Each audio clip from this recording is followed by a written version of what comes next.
সংস্কার প্রক্রিয়া সম্পন্ন করার জন্য যে ধরনের পূর্ব অবস্থা তৈরি করা দরকার, রাজনৈতিক দলগুলোর সঙ্গে সরকারের যে ধরনের আস্থা নিয়ে আসা প্রয়োজন, সেটি আসলে পরিলক্ষিত হচ্ছে কিনা সেটি একটি প্রশ্ন। দ্বিতীয়টি হচ্ছে নির্বাচন কেন্দ্রিক সংস্কারের উপর জোর দিচ্ছে বিএনপি সহ বড় রাজনৈতিক দলগুলো, কিন্তু 166টি প্রশ্নের যে উত্তর বা যে প্রস্তাবনা, সেটি কিন্তু সামগ্রিক সংস্কারের একটি চিত্র আছে। তার মানে কি সরকার পুরোপুরি রাজনৈতিক দলগুলোকে আস্থায় নিতে পারছে না? সরকারের সাথে দেখেন, আপনি যদি বিএনপির কথা বলেন, মানে যারা বড়, যারা মনে করতেছে যে নির্বাচন হলেই আমরা ক্ষমতায় যেতে পারবো, তাদের পক্ষ থেকে অ্যাজ আর্লি অ্যাজ পসিবল যত দ্রুততার সাথে নির্বাচন হয়, এটা তাদের জন্য ভালো, এবং তাদের এই চাওয়ার পিছনে অযৌক্তিকতার কিছু নেই, ঠিক আছে। তবে ওই একটা কথাই যে আমাদের যে অভ্যুত্থান, সেই অভ্যুত্থানে এত রক্তপাত, এত কিছু, এখানে তো জনগণের চাওয়াটা আরও একটু আপনার বেশি ছিল।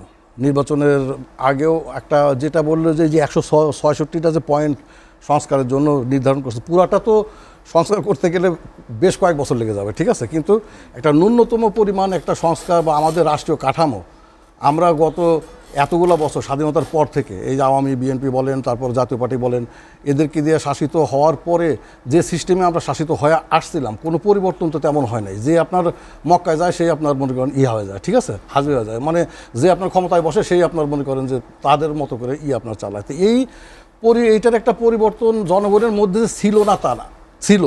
যখন এই যে ভাই যে বললো যে নির্বাচিত সরকার, এই সরকার যখন দায়িত্ব নেয়, হ্যাঁ, নির্বাচিত সরকার, নির্বাচনের মাধ্যমে কিন্তু আমরা একটা মানে পার্টির প্রতি বা একটা রাজনৈতিক দলের প্রতি সমর্থনটা আপনার জাজ করি, ঠিক আছে, মানে মনে করেন মাধ্যমে, আপনার ভোটের মাধ্যমে।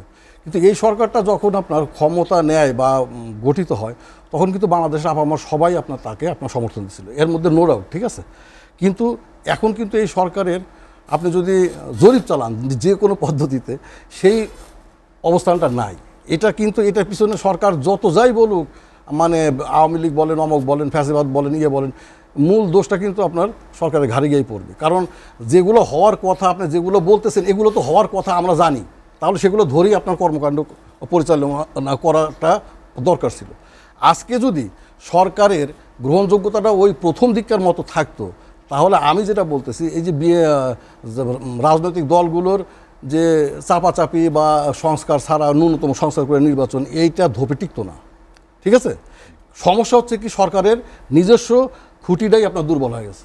দুর্বল হয়ে যাওয়ার কারণে সরকার তার অবস্থানটাকে সুসংহত রাখার জন্য এই যে ছাত্রদের সংগঠন থেকে শুরু করে এভরিথিং সব কিছু নিয়ে একটা মনে করেন যে কেন দুর্বল হলো? এত সমর্থন নিয়ে যে সরকার আসলো, অভ্যুত্থানের একটি সরকার আসলে এই সরকার জনগণ কি চায় এই জিনিসটাই মনে হয় বুঝতে আপনার অসমর্থ হচ্ছে। আমরা অস্বীকার করি না যে ডক্টর মোহাম্মদ ইউনূস যদি মাথার উপর না বসতেন, তাহলে যত অভিজ্ঞ লোকই আপনার ওই জায়গায় বসুক না কেন, বাংলাদেশ, ইন্ডিয়া যেভাবে আপনার অপপ্রচার চালাচ্ছিল, হ্যাঁ, তাতে কোনো কেউই আপনার টিকতে পারতো না। মানে ওনার কারণে আমরা হয়তো মৌলবাদী তকমা থেকে আপনার মনে করেন যে রক্ষা পাচ্ছে, অমুক কিছু পাচ্ছে, কিন্তু দেশের অভ্যন্তরে জনগণ যেটা চাচ্ছিল, জনগণের চাওয়াটা ওনারা আপনার মনে হয় ধারণ করতে পারে, আপনার ধারণ করতে পারে না। এখনও আপনি দেখেন স্বরাষ্ট্র মন্ত্রণালয়ের কার্যক্রম নিয়ে এখনও জনগণের মধ্যে আপনার হতাশা আছে।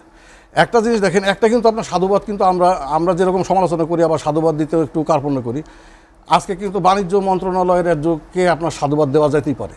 এই আপনার সময়, রোজার সময় যতটুকু চেষ্টা সে করছে এবং যতটুকু সম্ভব হয়েছে দ্রব্যমূল্য নিয়ন্ত্রণে রাখার জন্য, এইভাবে যদি এই সরকারের প্রত্যেকটা মন্ত্রণালয় পরিশ্রমটা করতো এবং নিজ নিজ অবস্থান থেকে জনগণকে বলার মতো, মানে দৃশ্যমান তাদের অ্যাচিভমেন্ট যদি শো হতো, তাহলে কিন্তু তাদের জনপ্রিয়তাটা সে আগের মতোই থাকতো, তাহলে আর এত আপনার বিতর্ক তৈরি হতো না, ঠিক আছে। তারা যা করতে চাইতো সেটা আপনার করতে পারতো।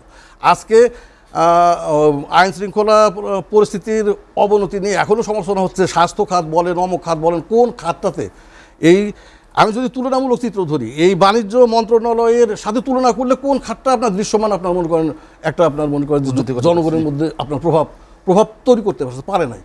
আর একটা হচ্ছে যেটা পারছে আপনার ডক্টর ইউনূস মহোদয় তার দেশের বাইরে আন্তর্জাতিকভাবে, ঠিক আছে, একটা গ্রহণযোগ্য অবস্থান তৈরি করতে পারছে। আজকে যে জাতিসংঘের মহাসচিব যিনি আপনার আসলেন, 4 দিন আপনার থাকলেন দেশে, এটা কিন্তু ডক্টর ইউনূসের সরকারকে আন্তর্জাতিকভাবে একটা স্ট্যাবল কন্ডিশনের বার্তাটা আপনার মনে করেন দিছে, ঠিক আছে। হ্যাঁ, আজকে যে আপনার রোহিঙ্গাদের 1 লাখ রোহিঙ্গাদের নিয়ে যে আমরা ইফতার করলাম, এটা আমাদের একটা এই নাজুক অবস্থার মধ্যে আমাদের একটা সক্ষমতা আপনার মনে করেন প্রমাণ করছে।